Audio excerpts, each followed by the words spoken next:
ప్రస్తుతం తెలంగాణలో ఐఏఎస్ అధికారిని స్మితా సబర్వాల్ చేసిన ట్వీట్ హాట్ టాపిక్ గా మారింది. ఆమె ఇటీవలే సివిల్స్ లో వికలాంగుల రిజర్వేషన్లపై చేసిన ట్వీట్లతో రచ్చ మొదలైంది. ఐఏఎస్ ఆఫీసర్ స్మితా చేసిన కామెంట్స్ పై కొందరు ఆమెకు మద్దతు పలుకుతుంటే మరికొందరు అభ్యంతరం వ్యక్తం చేస్తున్నారు. ఈ క్రమంలోనే 2 రోజుల క్రితం సివిల్స్ మెంటార్ బాలలత స్మితా సబర్వాల్ కు సవాల్ విసిరిన సంగతి తెలిసిందే. ఇప్పుడు నాతో ఎగ్జామ్ రాస్తావా అంటూ బాలలత ఐఏఎస్ అధికారిని స్మితాకు ఛాలెంజ్ చేశారు. ఇక బాలలత చేసిన కామెంట్స్ పై స్మితా సబర్వాల్ రియాక్ట్ అవుతూ మరో ట్వీట్ చేశారు.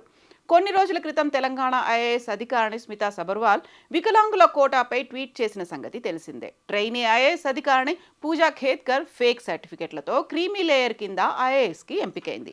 దీనిపై జరిగిన వివాదం నేపథ్యంలో అఖిల భారత సర్వీసెస్ నిబంధనల గురించి అభ్యంతరం తెలుపుతూ స్మితా సబర్వాల్ ట్వీట్ చేశారు. సివిల్ సర్వీసెస్ ఎంపిక విధానంలో జరుగుతున్నటువంటి ఎంపికతో పాటుగా దివ్యాంగులకు రిజర్వేషన్లు ఎందుకంటూ స్మితా సబర్వాల్ సోషల్ మీడియాలో ట్వీట్ చేశారు.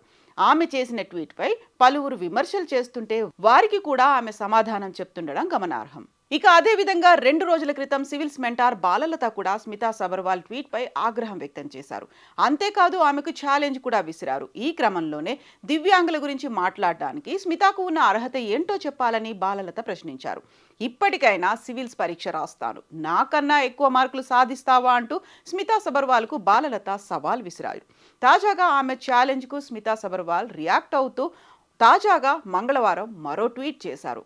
ఐఏఎస్ కోచింగ్ నిర్వాహకురాలు బాలలత ఛాలెంజ్ను తాను స్వీకరిస్తున్నానని తెలిపారు. అయితే ఇప్పుడు సివిల్స్ రాయడానికి తనకు వయస్సు లేదని, యూపీఎస్సీ నిబంధనలు ఒప్పుకోవని ఆమె ఒక ట్వీట్లో పేర్కొన్నారు. అంతేకాదు మరికొన్ని అంశాలను స్మితా సబర్వాల్ ప్రస్తావించారు. ఇక వికలాంగుల రిజర్వేషన్ను ప్రజల కోసం ఉపయోగించారా లేదా సివిల్స్ కోచింగ్ ఇన్స్టిట్యూట్ నడపడానికా అని బాలలతను ఆమె ప్రశ్నించారు.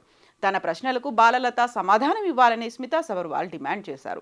ప్రస్తుతం ఈ ట్వీట్ కూడా సోషల్ మీడియాలో వైరల్ అవుతోంది.